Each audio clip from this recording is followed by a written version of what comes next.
Hey, good morning, everyone. We just have a few amazing testimonies we want to share with you over just the past week. Things from Thanksgiving, things from going to Operation Christmas Child, and just what God's doing. And so I just want to start with the Impact Harvest meal that we had Thanksgiving. I want to just first thank the Hartmans that came out, the whole DeChico crew, the Weatherbees, Ken. Like, so many of our own people were there. It was so many different churches that came together just to not just serve, but actually join in and have a meal with some of the residents in the area. And we got to sit down with a pretty cool couple. Yeah, we just sat down with this couple named Stephen and Diane, and they were actually very close. They live close to the church, so they just heard about it and they were signed up, and then they came. I could just see immediately right away that like they were very lonely, and they just really looked like they needed people to talk to, and they needed to be surrounded by community. Yeah, So just like a family. And that's one of the things we Yeah. said to them is like, we're going to be your family today, yeah, but not even just today, but we want to keep connecting with the people that we met there. Yeah. And we still want to continue to invest in them. And I noticed that they were like carrying like a lot of burdens. And then they just started spilling all of this stuff out. And I was just sitting here like, oh, like that's a lot. Like that is a lot. And it just made me really sad. And I just had all of this compassion and love for them. Like I immediately just started to feel it. That it was really impactful for me for them to just be very vulnerable and just talk to us about it. And then I just went over to Steven.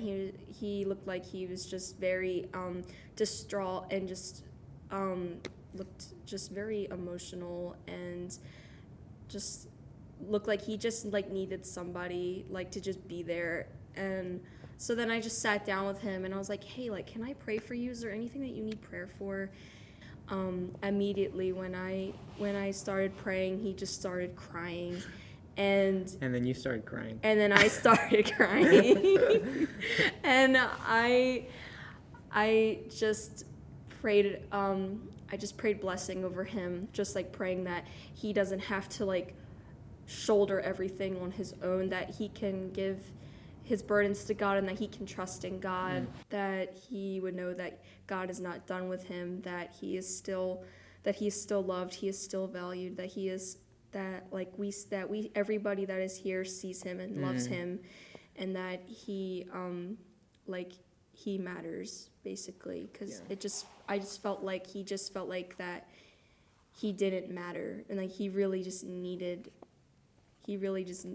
like people to just see him and hear him, and just meet him where he is. And I think all it took was us just actually being present, actually sitting down with him and being like, hey, like here we are. And out of that place, we got to just see that beautiful moment.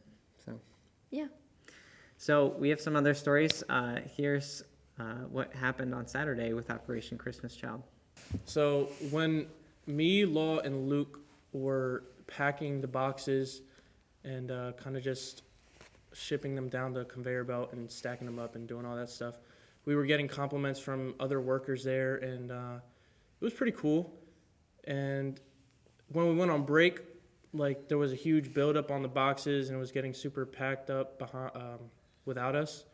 And then it wasn't anything like super like bad, I guess, but we were kind of talking about, oh, look, we were doing so good, like they're so backed up without us, like they need us, kind of stuff like that.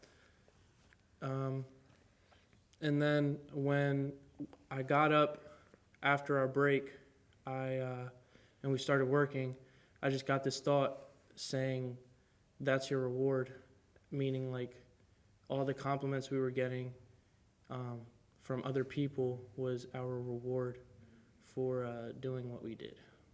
Yeah, as Ben was talking about, we were, moving the big boxes. Everybody was packing the small boxes and putting them in boxes. So we were just transporting the boxes of boxes, and they started telling stories over kind of like the speakers of how the individual shoeboxes were impacting children's lives and their families' lives around them. Like whole families coming to Christ because of one shoebox.